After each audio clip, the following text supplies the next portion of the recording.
হয়েছে। এই রেমুনার গোপীনাথ, ভিতরে আছে অচল গোপীনাথ, বাইরে আছে সচল গোপীনাথ। ভিতরে যে পাথরের মূর্তি গোপীনাথ, আর স্বয়ং কলিযুগ পাবন অবতার আমার মহাপ্রভু স্বয়ং এসে দাঁড়িয়েছে বাইরে। আহা, এবারে ভিতরে যে অচল গোপীনাথ, সেই গোপীনাথের মস্তকে ছিল পুষ্পচূড়া, মানে ফুলের মুকুট। তো সেই যে ফুলের মুকুট পরা, আর বাইরে এসে দাঁড়িয়েছে আমার কলিযুগ ভগবান। যখন দুই মুখ একত্রিত হয়েছে, যখন দুই মুখ এক হয়েছে, কৃষ্ণদাস কবিরাজ গোস্বামী আমার কলম দিলেন, রেমুনা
বলছে তারই পুষ্প চূড়া পড়িল প্রভুর মাথাতে।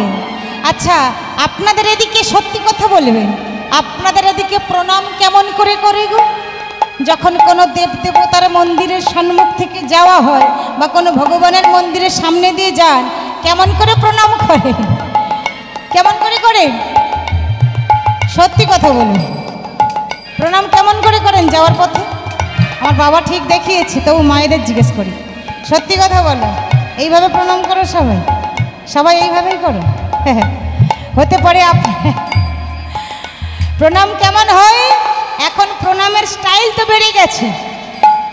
এই যে দুটো হাত থেকে 10টা আঙুল থেকে একটা আঙুল বেরোবে।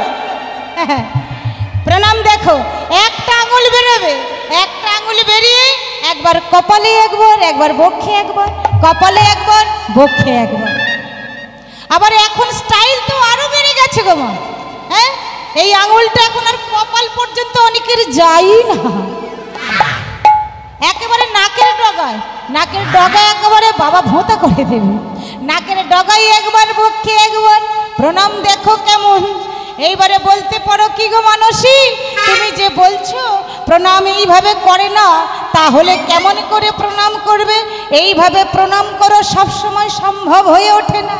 হয়তো আমি বাইক চালাচ্ছি, তা না হলে হয়তো আমার হাতে বাজার ব্যাগ আছে, কোনো কারণে হাতে কিছু একটা আছে, তাহলে কি আমি সেগুলোকে নামে দিয়ে এইভাবে প্রণাম করব? শাস্ত্র বলছে না, ওইভাবে প্রণাম করো না। তোমার যখন হাত জোড়া থাকবে, কেন তুমি দেখানো প্রণামটার দরকারটাই কি? এই যে একটা আঙুল বের করে দেখিয়ে দেখিয়ে যে ভগবানকে প্রণাম করলে, এটা হলো 64 রকম অপরাধের মধ্যে একটা অপরাধ। তুমি ভাবছো যে আমার প্রণাম হলো মানে ভগবানের কাছে সম্মান জানিয়ে গেলাম, না, ওটাই অসম্মান হলো, অপরাধ হয়ে গেল, সেবা অপরাধের মধ্যে হয়ে গেল। তাহলে প্রণাম তাই বলে কি করব না, সেটাও অপরাধ। প্রণাম কেমন করে করবে? শাস্ত্র শিক্ষা দিচ্ছে যে যখন তুমি যাবে, হাত যদি জোড়া থাকে তাহলে কেমন করে প্রণাম করবে? শুধুমাত্র মাথাটা নত করো, মাথা নত করো, তোমার প্রণাম ভগবান গ্রহণ করবে।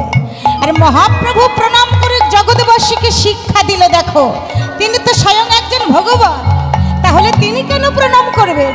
তিনি প্রণাম করে শিক্ষা দিল। তিনি কেমন করে প্রণাম করলেন? সাষ্টাঙ্গে প্রণাম করলেন। ওই রেমুনাথের গোপীনাথের সম্মুখী সাষ্টাঙ্গে প্রণাম করলেন। আর যখনই প্রণাম করেছে, আর ভিতরে যে অচল গোপীনাথ ছিল, তার মাথার ওই যে পুষ্প চূড়াটা মহাপ্রভুর একেবারে মাথার মধ্যে খসে পড়েছে। আহা, কি সুন্দর রূপ! দেখো, যখন মহাপ্রভু ওই যে পুষ্প চূড়াটা পেল, আরে আমার মাথায় পুষ্প চূড়া, আরে কিভাবে এলো? বাবা বাবা, আনন্দে আর গায়ে ধরে না। চূড়া পাইয়া মহাপ্রভু আনন্দিত হয়, চূড়া পাইয়া মহাপ্রভু আনন্দিত হয়, চূড়া পাইয়া মহাপ্রভু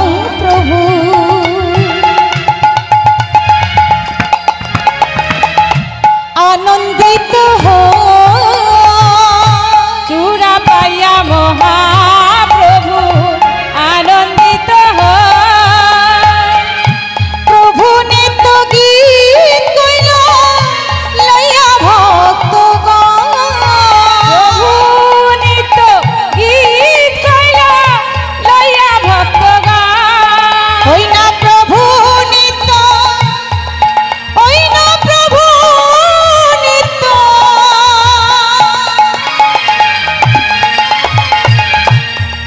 আহা, প্রভু নিত্য গীত কইল লইয়া ভক্তগণ, প্রভু নিত্য গীত কইল লইয়া ভক্তগণ। জয় জয় গোপীনাথ, জয় গোপীনাথ, জয় জয় গোপীনাথ, জয় গোপীনাথ, তুমি ত্রিজগতের নাথ, জয় গোপীনাথ, তুমি ত্রিজগতের নাথ, জয় গোপীনাথ, তুমি ত্রিজগতের নাথ, জয় গোপীনাথ, জয় গোপীনাথ, জয় গোপীনাথ। বেশ, এই যে মাধবেন্দ্রপুরীর কথা আমরা শ্রবণ করতে গেলে আমাদের এইবারে সবাইকে যেতে হবে শ্রীধাম বৃন্দাবন। মাধবেন্দ্রপুরীর কাছে ভগবান নিজে কেমন করে এসে বলেছেন যে মাধব, আমাকে তুমি উদ্ধার করো। আর এই মাধবেন্দ্রপুরীর জন্য আজকের ভগবান স্বয়ং ক্ষীর চুরি করেছিল। তাহলে সে কাহিনী আমাদেরকে শ্রবণ করতে গেলে আমাদের প্রথম যেতে হবে শ্রীধাম নবদ্বীপ। ও মায়েরা, এই যে মাধবেন্দ্রপুরীর কথা, কত বড় বৈষ্ণব তিনি। আজকের এই মাধবেন্দ্রপুরীর কথা লিখতে গিয়ে কবিরাজ গোস্বামীর হাত কেঁপে উঠেছিল। এটা চৈতন্য চরিতামৃত লীলা। এই লীলার পদাবলী সমস্ত কিছু কবিরাজ গোস্বামীর লেখা চৈতন্য চরিতামৃত থেকে নেওয়া। এই যে আমরা মুখে বৈষ্ণব বৈষ্ণব বলি বটে, কিন্তু প্রকৃত বৈষ্ণব কাকে বলে আমরা একটু জানি? কেমন করে বৈষ্ণব কাকে বলে? শিক্ষাশ্রমে মহাপ্রভু 10টা শ্লোক লিখেছেন, তার মধ্যে একটা হলো ত্রিনাদপি শনিচন্য তররূপী সহিষ্ণু না অনাদিন মানদিন কীর্তনীয় সদা হরি। তৃণাদপি শুনেছেন মানে কি? তৃণ মানে ঘাস। এই ঘাসের উপর দিয়ে আমরা যখন হেঁটে বেড়াই, যখন দাঁড়াই, যখন বসি, ঘাস মানে তৃণ আর তৃণ মানে ঘাস। ঘাস কি কখনো আমাদের কি বলেছি আমার লাগছে গো তোমরা একটু সরে দাঁড়াও? ঘাস কোনোদিনও বাধা দেয়নি। তৃণাদপি শুনেছেন তররপি সহিষ্ণু না। এটা কেমন? এই যে বড় বড় বৃক্ষ যখন তখন আমরা গোড়া থেকে কাটছি, যখন তখন আমরা ফার্নিচার বানাচ্ছি, কেটে জ্বালানি তৈরি করছি, কিন্তু গাছ কখনো কোনোদিন আমাদের বলেনি যে আমার লাগছে গো আমাকে ছেড়ে দাও। তাহলে বৈষ্ণব হতে গেলে এই তৃণের মতো হতে হবে, বৈষ্ণব হতে গেলে বৃক্ষের মতো হতে হবে। যদি বলো এইরকম আবার হওয়া যায় নাকি? হ্যাঁ, তোমার গায়ে এসে চিমটি কাটবে আর তুমি কিছু বলবে না? কলিযুগের মানুষ কেমন? একবারে যদি গিয়ে গালি দাও সে 10 বার গালি দিয়ে শোধ করে নেবে। এক ঘা যদি টাক্কুর মারো সে 10 ঘা চড়ে মেরে শোধ করে নেবে। হ্যাঁ, তুমি এক ঘা চড় মেরেছো, 10টা চড়ে শোধ। কিন্তু আমার নিতাই চাঁদ শিক্ষা দিয়েছিলেন, মাথায় যখন কলসির কানা দিয়ে মাথায় মেরে রক্ত বের করে দিয়েছিল, কপাল কেটে ঝরঝর করে রক্ত পড়ছিল, নিতাই চাঁদ মাধাইকে বলেছিল, মাধাই তুই আমাকে কপাল থেকে রক্ত বের করে দিলি, তবে তুই ভাবিস না আমি তোকে কিচ্ছু করব না। তুই আমাকে মেরেছিস মারের বদলে মার নয়, রক্তের বদলে রক্ত নয়। তুই আমাকে আঘাত করেছিস বহিরঙ্গে, কিন্তু আমি তোকে আঘাত করব যে তোর অন্তরঙ্গে। আমি তোকে আঘাত করব অন্তরঙ্গে। তুই যে হাতে মদ্যপান করিস সেই হাতে তোকে আমি জপের মালা তুলে দেব। তুই যে মুখ থেকে কটু কথা বলিস, গালিগালাজ করিস, মদ্যপান করিস, সেই মুখে তোকে কৃষ্ণ বলাবো। তুই যেন মদের গ্লাস ছেড়ে দিয়ে, ওই মদের নেশা ছেড়ে দিয়ে সারাটা জনম যেন হা কৃষ্ণ হা গৌর বলে যেন কাঁদতে পারে। নিতাই গৌর প্রেমানন্দে হরি বল, হরি বল, হরি বল।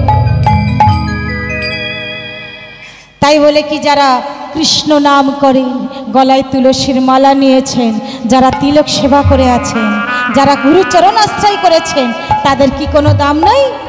অবশ্যই আছে। যদি বলো কেন, ধরুন আমি একটা উদাহরণ দিচ্ছি। 5 থেকে 6-এ উঠেছে, 100 জন স্টুডেন্ট আছে, ফার্স্ট হবে কিন্তু একজন, আর যে 80 জন হয়তো যাই হোক করে পাশ করে 6-এ উঠেছে, আর কয়েকজন আছে তারা ফেল।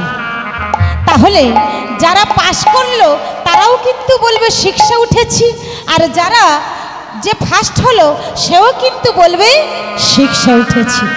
তাহলে যারা কিনা কৃষ্ণ নাম করছে, গলায় তুলসীর মালা নিয়েছে, স্কুলে তো ভর্তি হয়েছে, সেই জন্য বলছে কি তাদেরকে কিন্তু কোনোদিনও অসম্মান করো না। তাদের চরণ ধরো, তাদের সঙ্গ করো, তার গুরুদেবের সঙ্গে সঙ্গ করো, সেই হয়তো সঠিক স্থানে নিয়ে যাবে। সেই সাধু বৈষ্ণবদের সঙ্গ করো, করতে করতে তার থেকে হয়তো দেখা যাবে তুমি নিজেই এগিয়ে গেছো। আজকের আমাদের এই মাধবেন্দ্রপুরীর 2টো সংকল্প ছিল, একটা হলো অহনিশি কৃষ্ণ নাম, আর একটা হলো অযাচক বৃত্তি। এই অহনিশি কৃষ্ণ নাম কেমন? দিবারাত্রি কৃষ্ণ নাম। রাতে কি আর দিনে কি, দিবারাত্রি কৃষ্ণ নাম করছে। যখন জেগে থাকে কৃষ্ণ নাম বলছে, আর যখন ঘুমিয়ে থাকি তখনও কৃষ্ণ নাম বলছে। কেমন ভাবে?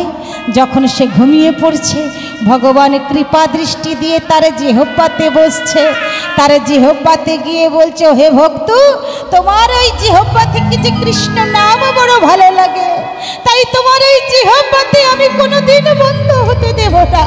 তোমার ওই জিহ্বা যেন সর্বদাই যেন আমার নাম যেন করে যায়। তাই তো বলছে, শোনো ও হে কলিরজি, যদি একবারে সময়ে চলে যায়, সময় কিন্তু কোনোদিনও ফিরে আসে না। সময় বড় মূল্যবান। আজকের যে রাত পেরিয়ে গেল, এত সুন্দর কৃষ্ণ নামের আয়োজন করেছেন, যে সমস্ত ভক্তমণ্ডলী এখানে এসেছেন তাদের আত্মার খোরাক চলছে, কিন্তু যারা গৃহে বসে ফালতু আড্ডা মারছে, ফালতু দেহকে একটু শান্তি দিচ্ছে, তাদের আর খোরাক পাওয়া হলো না। সময়টা পেরিয়ে যাচ্ছে, আজকের এই রাতটা কিন্তু আবার ফিরে আসবে 1 বছর পর। তাহলে সময় চলে গেলে কিন্তু সময় ফিরে আসে না। এই যে কদিন আগে দোল পূর্ণিমাতে নবদ্বীপ ধাম পরিক্রমা করেছেন, হ্যাঁ, অন্তর্দ্বীপ, মায়াপুর, সীমন্তদ্বীপ, গোত্রদ্বীপ, মধ্যদ্বীপ, কোলদ্বীপ, ঋতুদ্বীপ, জন্মদ্বীপ, মধ্যমদ্বীপ, রুদ্রদ্বীপাত্মক শ্রী নবদ্বীপ ধাম। এই যে নবদ্বীপ ধাম পরিক্রমা করেছে, 16 বছরের যারা মানুষ আছেন, যাদের 16 বছর বয়স, 15 বছর বয়স, তারা যে হারে যে পরিশ্রম করে পায়ে হেঁটে পরিক্রমা করতে পেরেছে, একটা বৃদ্ধ বয়স্ক মহিলা কি বাবা তারা কি পারবে? কেন পারবে না? কোমরের জোর নাই, হ্যাঁ, হাঁটতে ব্যথা, বয়স হয়ে গেছে, প্রকৃতির নিয়ম, বয়স তো হবে। যখন তোমার সময় ছিল তুমি করনি। তাই তো লালন ফকির লিখলেন কি জানো? ও হে কলির জীব, সময় চলে গেলে সময় ফিরে আসে না, সময় থাকতে থাকতে তোমরা সাধন করো। সময় গেলে সাধন হবে না, সময় গেলে সাধন হবে না। ওরে মন রে আমার, সময় গেলে সাধন হবে না। দিন থাকিতে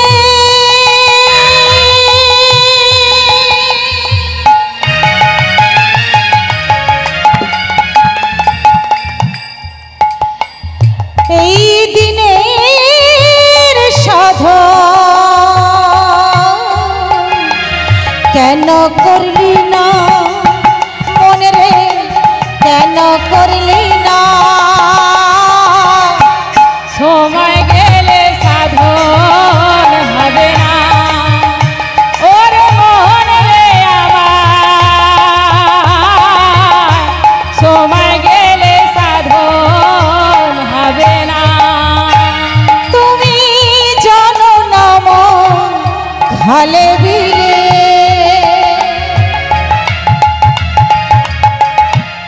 থাকে নমি জল শুকালে। বলছে তুমি জানো না মোর খালে বিলে থাকে না মিন জল শুকালে। মিন মানে কি? মাছ, মাছের একদম ছোট্ট ডিম ফুটে সবে হয়েছে যেটাকে বলে, হ্যাঁ। তাহলে তুমি যতই মাছ ছাড়ো না কেন, খালে বিলে যদি জল না থাকে তাহলে কি মাছ বাঁচবে? হ্যাঁ, পুকুরে খালে বিলে যদি জল না থাকে, জল না থাকলে মাছ যেমন থাকে না, তেমন ভক্তির অন্তরে যদি ভক্তি না থাকে, ভগবানও সেই ভক্তের মধ্যে থাকে না। তাই বলছে তুমি জানো না মন খালে বিলে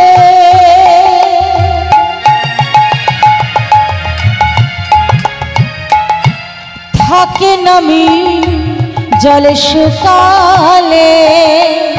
কি হবে তাতে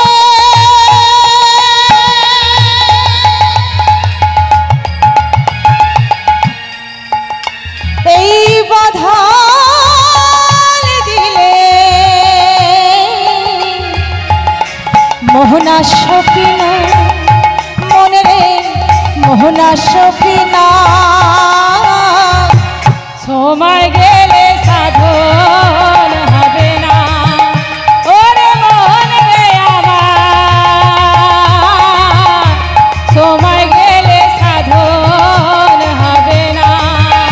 ওরে মন রে আমার, সময় গেলে সাধন হবে না। অসময়ে কৃষি করে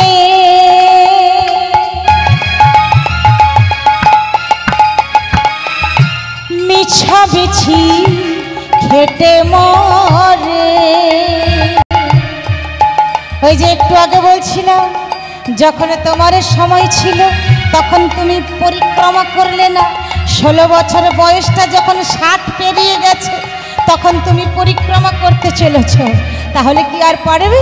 এই যেমন অসময়ে যদি আমরা শীতের সবজি চাষ করি, এখন গরমকাল, এই সময় যদি শীতের ফুলকপি বাঁধাকপি চাষ করি তাহলে কি হবে? ভালো ফল হবে না। তাই বলছে অসময়ে আহা কৃষি করে, মিছামিছি খেটে মরে। গাছে যদি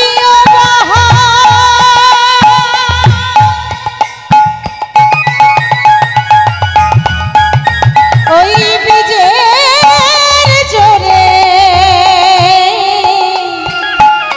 ফল তো হবে না, মনে রে ফল তো হবে না। সময় গেলে সাধন হবে না। ওরে মন রে আমার, সময় গেলে সাধন হবে না। ওরে মন রে আমার, সময় গেলে সাধন হবে না। এই যে কলির জীবকে শাস্ত্র শেখাচ্ছে, মহাপ্রভু বলছে, ও হে কলির জীব, তোমরা শোনো, নববিধা ভক্তি, এই যে নববিধা ভক্তির মধ্যে যে কোনো একটা ভক্তি তোমরা করো, সব কিছু করতে হবে না, যে কোনো একটাকে ধরো। যে কোনো একটাকে যদি তোমরা ধরতে পারো তবে তোমরা কিন্তু ভগবানের কৃপা লাভ পাবে। এই নববিধা ভক্তিটা কি কি ভালো করে শুনুন। এই যে শ্রবণ করতে এসেছেন, কীর্তন শ্রবণ করছেন, এই শ্রবণটাই হলো প্রথম ভক্তি। শ্রবণং, তারপরে আছে কীর্তন। শ্রবণং কীর্তনং বিষ্ণু স্মরণং পাদসেবনং অর্চনং বন্দনং দাস্যং সাক্ষম আর আত্মনিবেদন। এই 9টা ভক্তির মধ্যে যে কোনো একটা তুমি করো,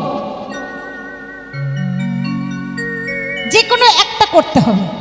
দেখুন, শাস্ত্র প্রমাণ দিচ্ছে, এটা আমি নয়, শাস্ত্র প্রমাণ দিচ্ছে এই 9টা ভক্তিকে কেন্দ্র করে 9 জন কিন্তু ভগবানের লাভ করতে পেরেছেন ভগবানকে। তারা কারা একটু ভালো করে শ্রবণ করুন। এই যে প্রথমেই বলেছে শ্রবণং, তুমি মানুষ হয়ে জন্ম নিয়েছ, 84 লক্ষ বার জন্ম নিতে নিতে মানুষ হয়েছ, হ্যাঁ, কৃপা করে মানুষ করেছে তোমাকে।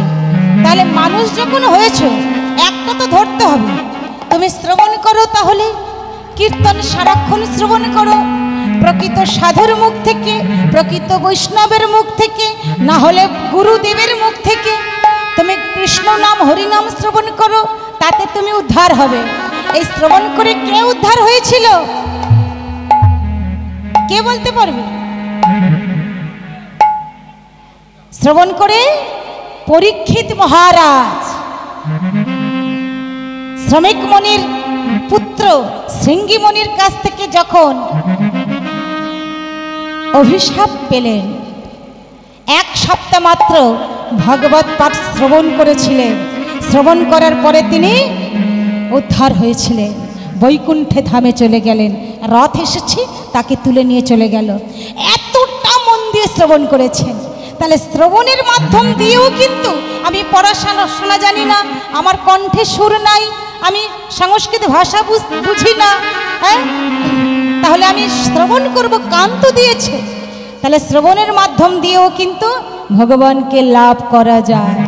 আর কীর্তন, কীর্তন করে কে লাভ করেছেন ভগবানকে?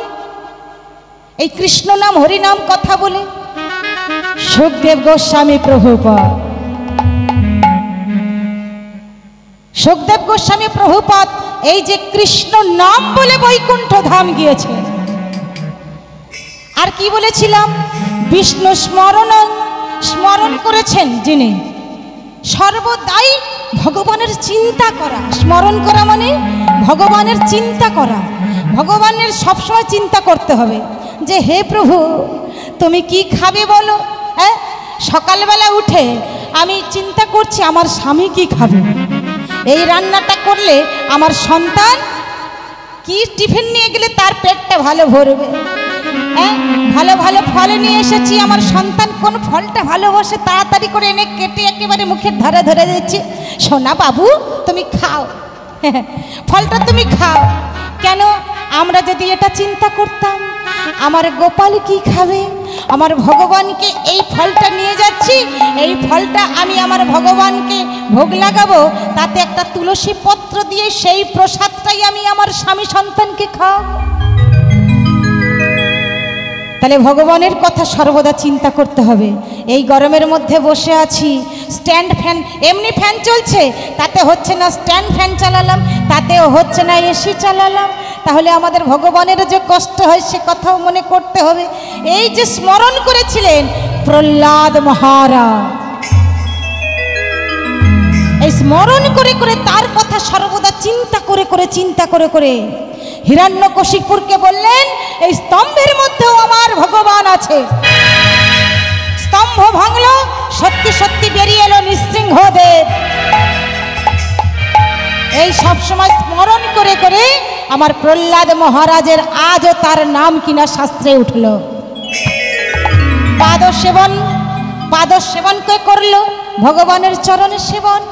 লক্ষ্মী দেবী দেখবেন বিষ্ণুর পায়ের কাছে সর্বদাই বসে আছে লক্ষ্মী দেবী, ওই পাদ সেবন করে লক্ষ্মী দেবী আমার সর্বদাই ওই চরণের কাছে স্থান পেয়েছেন।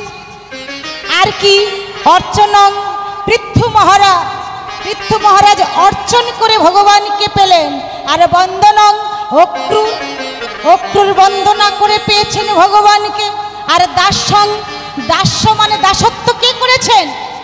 যে দাসত্ব করেছেন এই রকম দাসত্ব আজও পর্যন্ত কোন যুগে কেউ কোনোদিন করতে পারে।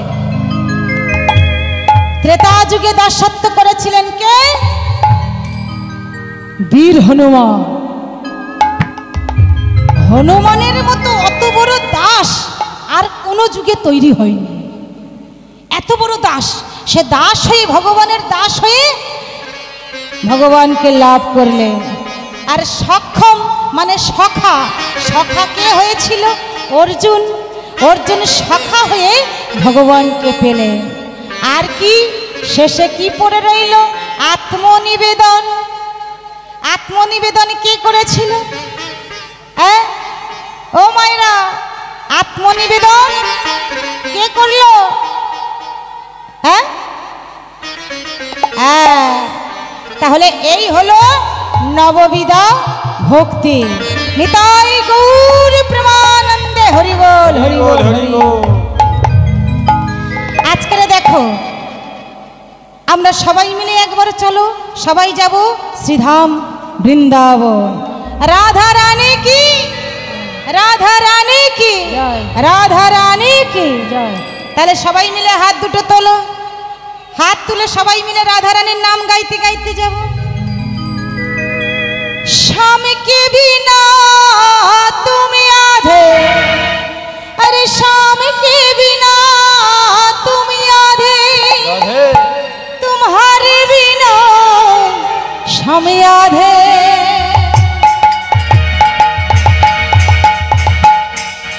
बोलो राधे राधे राधे राधे, बोलो राधे राधे राधे राधे, बोलो राधे राधे।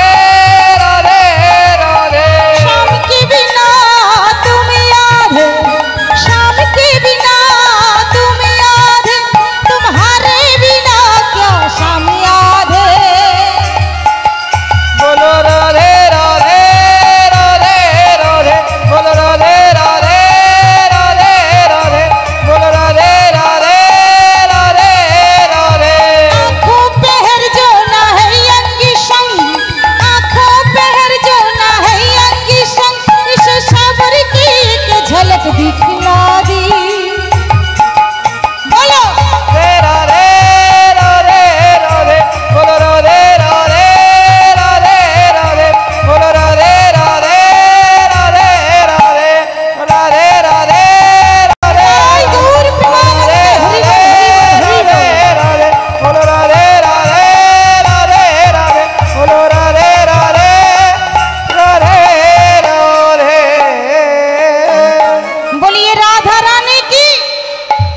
सुंदर की वृंदावन धाम की भक्त वृंदों की निताई गौर प्रमानंदे हरि बोल हरि बोल बेश आजकेर माधवेंद्रपुरी आमार चारिदिके घुरेছে गोटा वृंदावन घुरते घुरते अवशेषे एसे एकटा गोविंदकुंडेर काछे एकटा वृक्षेर तलाय बसेছে।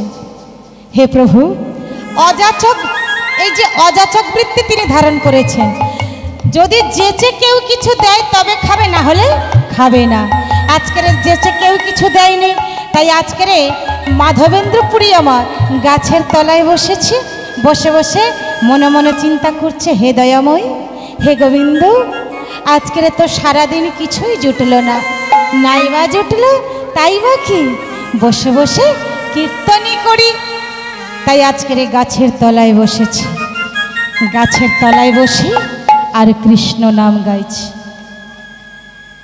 জয় রাধা রমণ জয় কুঞ্জ বিহারী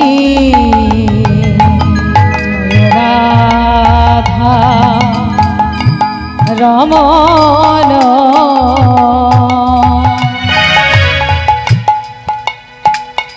জয় কুঞ্জ বিহারী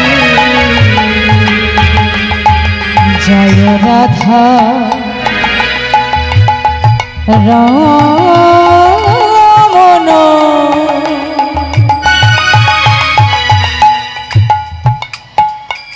জয় কুঞ্জ বিহারী রাধা রমণ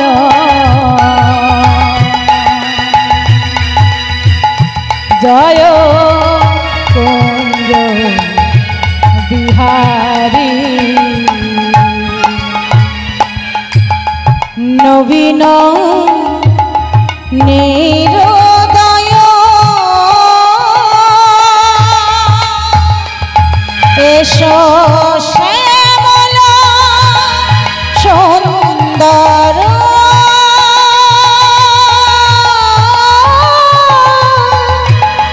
মদন মোহন বংশীধারী নবীন নিরোদয় এসো শ্যামল সুন্দর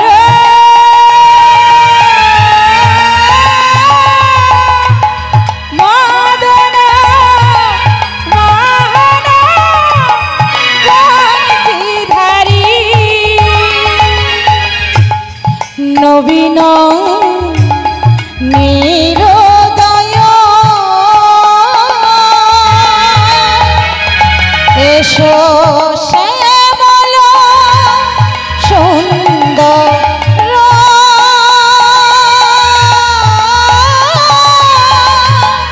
মদন মোহন বংশীধারী নবীন নিরোদয়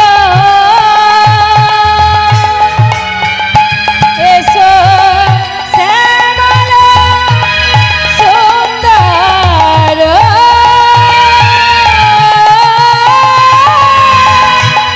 মদন মোহন বংশীধারী জয় রাধা রমণ জয় কুঞ্জ বিহারী জয় রাধা রমণ জয় কুঞ্জ বিহারী জয় রাধা রমণ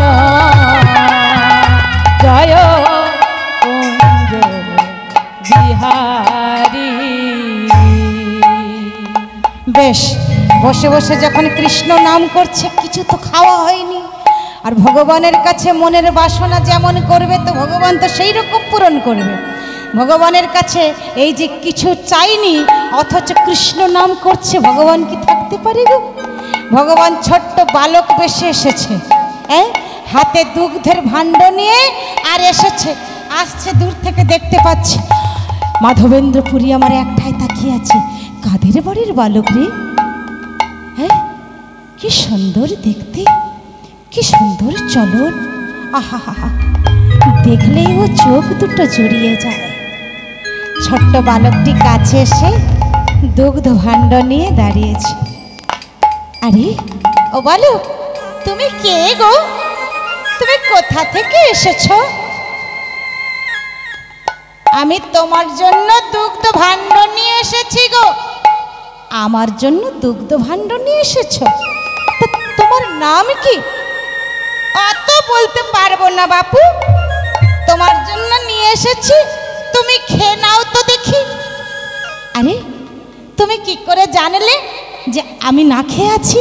তুমি জানলে কেমন করে?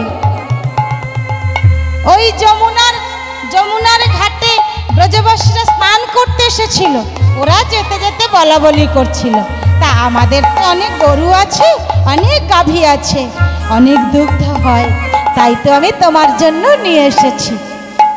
মনে মনে চিন্তা করছে, ছোট্ট বালক, কি সুন্দর রূপ আর কি মধুর কণ্ঠস্বর, কথা শুনলে যেন মন প্রাণ যেন ভরে যায়। কিন্তু আমি যদি এত তাড়াতাড়ি ওই দুগ্ধটা খেয়ে ফেলি, ও তো তাহলে চলে যাবে। না, ওকে একটু আটকে রাখতে হবে। এই বলো, আমার কাছে শোন। ধীরে ধীরে এগিয়ে আসছে, এক পা দুপা করে। ওই রূপ দেখে, আহা হা, রূপটা কত সুন্দর দেখুন, বর্ণনা করছে। অপরূপ গোপবাল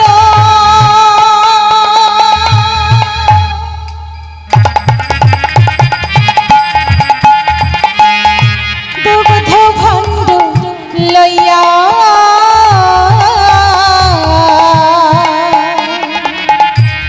অপরূপ গোপবাল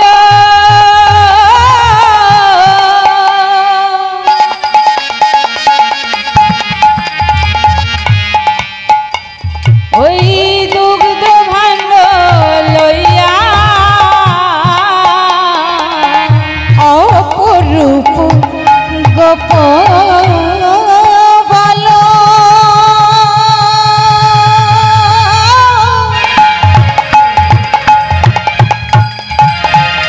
দুগ্ধ ভাণ্ড লইয়া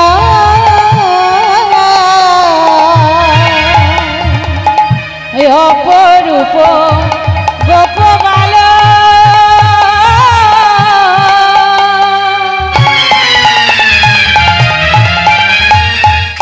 দুগ্ধ ভাণ্ড লইয়া মাধবপুরী সন্মুখেতে দাঁড়ালো আসিয়া। মাধবপুরীর সন্মুখেতে দাঁড়ালো আসিয়া। মাধবপুরী সন্মুখেতে দাঁড়ালো আসিয়া। মাধবপুরীর সন্মুখেতে দাঁড়ালো আসিয়া। আরে এই বলো, বললা, আচ্ছা তুই যে আমার জন্য দুগ্ধটা এনেছিস, কিন্তু মনে মনে করছে একটু দেরি করিয়ে দি, খেয়ে নিলে তো পালিয়ে যাবে। এই শোন শোন শোন, তুই যে আমার জন্য দুগ্ধটা এনেছিস, কিন্তু আমি তো খাবো না। খাবে না? না, আমি খাবো না। কেন খাবে না? আমার ইচ্ছে। ঠিক তো? হ্যাঁ হ্যাঁ, ঠিক ঠিক ঠিক। কেন গো? খাও না গো। না, আমি খাবো না, আমার ইচ্ছা, আমি খাবো না। খাও না, বললাম না খাবো না। খাও না গো, বলছি তো আমি খাবো না। আচ্ছা এই বালক, তোর নাম কি বল, আর তুই থাকিস কোথায় বল। এইবার দেখো বালক বলছে, বালক কহে গোপয়ামি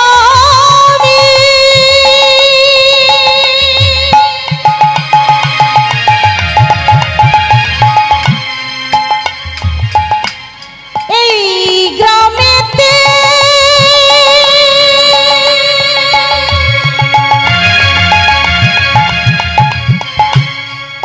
আহা বসি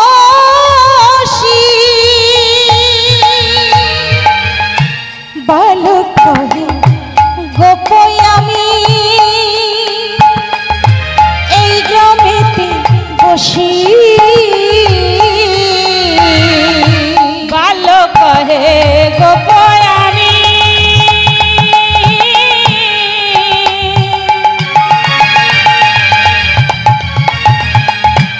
এই গ্রামেতে বসি আমার গ্রামেতে কেহ না রহে উপবাসী আমারও গ্রামেতে কেহ না রহে উপবাসী। ও মায়েরা, এটা জানা আছে তো বৃন্দাবনে কেউ কোনোদিনও অভুক্ত থাকে না। বৃন্দাবনে গেলে সে প্রসাদ পাবেই পাবে। তাই বলছে আমার গ্রামেতে কেহ না রহে উপবাসী আমারও গ্রামেতে কেহ না রহে উপবাসী। ওরে আমার গ্রামে বাস করে যে আমার গ্রামে বাস করে যে আমার গ্রামে বাস করে যে আমার গ্রামে বাস করে যে উপবাসী থাকে না সে আমার গ্রামে বাস করে যে উপবাসী থাকে না সে আমার গ্রামে বাস করে যে না না না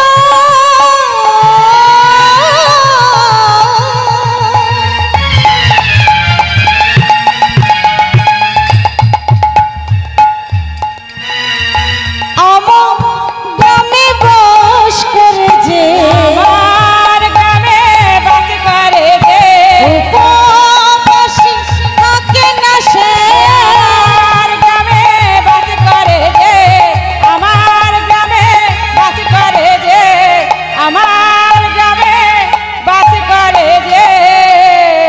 শোনো, আমি আর দাঁড়াতে পারবো না। এই যে দুগ্ধ ভাণ্ডটা আমি এখানে রেখে গেলাম, খেতে হয় খাও, না খেতে হয় এখানে রেখে দাও। আর যদি খাও এটাকে ভালো করে গুছিয়ে রেখো, আমি কিছুক্ষণ বাদে এসে আমি আবার নিয়ে যাব। এই তুই সত্যি সত্যি চলে যাচ্ছিস নাকি রে? হ্যাঁ গো হ্যাঁ, আমি ওই বললাম না আমাদের বাড়িতে অনেক গাভী আছে, সেগুলোকে নিয়ে মাঠে নিয়ে যেতে হবে। আমি আর এখন দাঁড়াতে পারবো না। এই এই শোন না রে, না গো না, আমি আর দাঁড়াতে পারবো না, আমি আসি গো আসি। যত দূর সেই বালকটার দিকে দৃষ্টি নিক্ষেপ করে আছেন, দৃষ্টি দিয়ে আছেন, যতক্ষণ দেখতে পাচ্ছে ততক্ষণ তাকিয়েই আছে। ধীরে ধীরে যেন মিলিয়ে গেল। আহা হা, কষ্ট করে দিয়ে গেছি, তবে খেয়েই ফেলি। হ্যাঁ, ও যখন কষ্ট করে দিয়ে গেলে না হলে কষ্ট পাবে তো।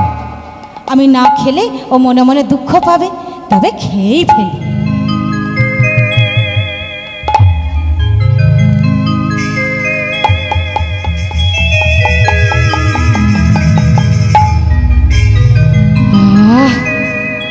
কি সুন্দর স্বাদ! আহা, মনটা যেন ভরে গেল, মন প্রাণ যেন ঠান্ডা হয়ে গেল। আহা, আরে খাই আরে খাই।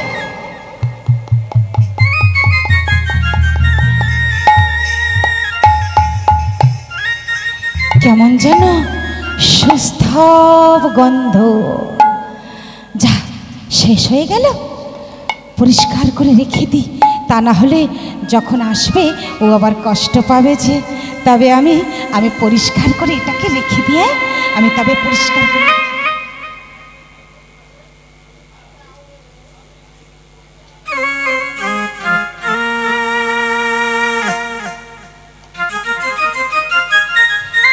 এইবারে দেখো, মনে মনে চিন্তা করছে ঘুমাবো না, ওই ছোট্ট বালক এসে যদি নিয়ে চলে যায় আর আমার দেখা হবে না, আমি তো আর তাহলে দেখতে পাবো না। চুপচাপ জেগে আছে। ভগবান কৃপা দৃষ্টি দিয়ে নিদ্রা দেবীকে পাঠিয়ে দিলেন তার নয়নের মধ্যে। মাধবেন্দ্রপুরী আমার এইবার ঘুমিয়ে পড়ল। যখন ঘুমিয়ে পড়েছি, স্বপ্নের মধ্যে ঠিক প্রভাত হতে যায়, ঠিক সেই সময় স্বপ্নের মধ্যে দেখা দিল আমার ছোট্ট গোপাল। এইবারে দেখুন, এই প্রথম বলেছিলাম যে আমরা কলির জীব হয়ে ভগবানের কাছে যাই, আমাকে দয়া করো, রক্ষা করো, কিন্তু ভগবান স্বয়ং এসে মাধবেন্দ্রপুরীকে বলছে আমাকে তুমি রক্ষা করো। ওই জায়গাটা দেখুন, এইবারে মনোযোগ দিয়ে শ্রবণ করুন। স্বপ্নের মধ্যে ছোট্ট গোপাল আমার মাধবেন্দ্রপুরীর কাছে এসে বলছে, মাধব, মাধব। কে? স্বপ্নের মধ্যে দেখছি কে? কে তুমি? আমি গোপাল। গোপাল? প্রভু দয়াময়, তুমি এসেছ? তবে তবে তুমি যে আমাকে কথা দিয়ে গিয়েছিলে, তুমি যে আবার আসবে বলে গিয়েছিলে, তবে কেন এলে না দয়াময়? আমি যদি তখন আসতাম মাধব, তবে তুমি কি আমাকে তাহলে উদ্ধার করতে পারতে? ছি ছি ছি ছি ছি ছি ছি ছি, এই কথা যে শোনাও পাপ। দয়াময়, আমি কিনা আমি সামান্য মানুষ, আমি তোমাকে উদ্ধার করব? এই কথা বলো না দয়াময়। মাধব, আমি যে বহুদিন ধরে তোমার অপেক্ষায় বসে আছি মাধব, তুমি আমাকে উদ্ধার করো, তুমি আমাকে রক্ষা করো। দয়াময়, কি হয়েছে তোমার? মাধব, শুনবে সে কথা? তবে বাড়িয়ে দাও আমার হাতটা ধরো, আমি তোমাকে নিয়ে যাব সেই স্থানে। কত কষ্টে আমি আছি তোমাকে দেখাবো, চলো। হাত বাড়িয়ে দিলেন ঘুমের মধ্যে। পুরী গোসাই হাত বাড়িয়ে দিলেন, গোপালের সাথে হাত মিলিত হয়েছে স্বপ্নের মধ্যে। নিয়ে গেছে কোথায়? সেই গিরি গোবর্ধনের পাশে একটা বিরাট বড় জঙ্গল ছিল, সেই জঙ্গলের ভিতরে নিয়ে গিয়েছে, কারণ সেই জঙ্গলের ভিতরে আটকে আছে আমার গিরিধারী। ছোট্ট গোপাল আটকে পড়েছে, তাই গিয়ে দেখাচ্ছে, মাধব দেখো, মাধব দেখো, আমি কোথায় পড়ে আছি তুমি দেখো, আমাকে যে তুমি না হলে কেউ উদ্ধার করতে পারবে না। এই যে সারা গায়ে এই যে ধুলো মাটি মাখা, আমার দেখো কোথায় আছি। এখানে না আছে কোনো আচ্ছাদন, না আছে কোনো প্রাচীর। মাধব, তুমি আমাকে এখান থেকে বের করে নিয়ে যাবে, চলো, আমাকে এখান থেকে নিয়ে যাবে, চলো।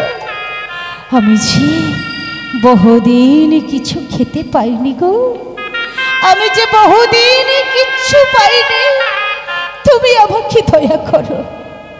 তাই বলছে মাধব, আমি বহুদিন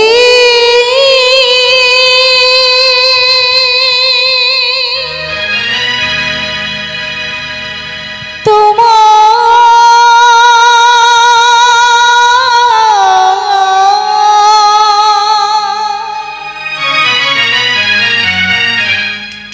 পথে করি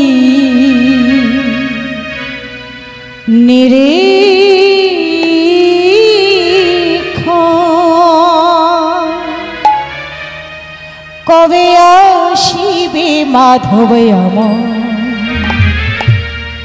করিবে সেবা।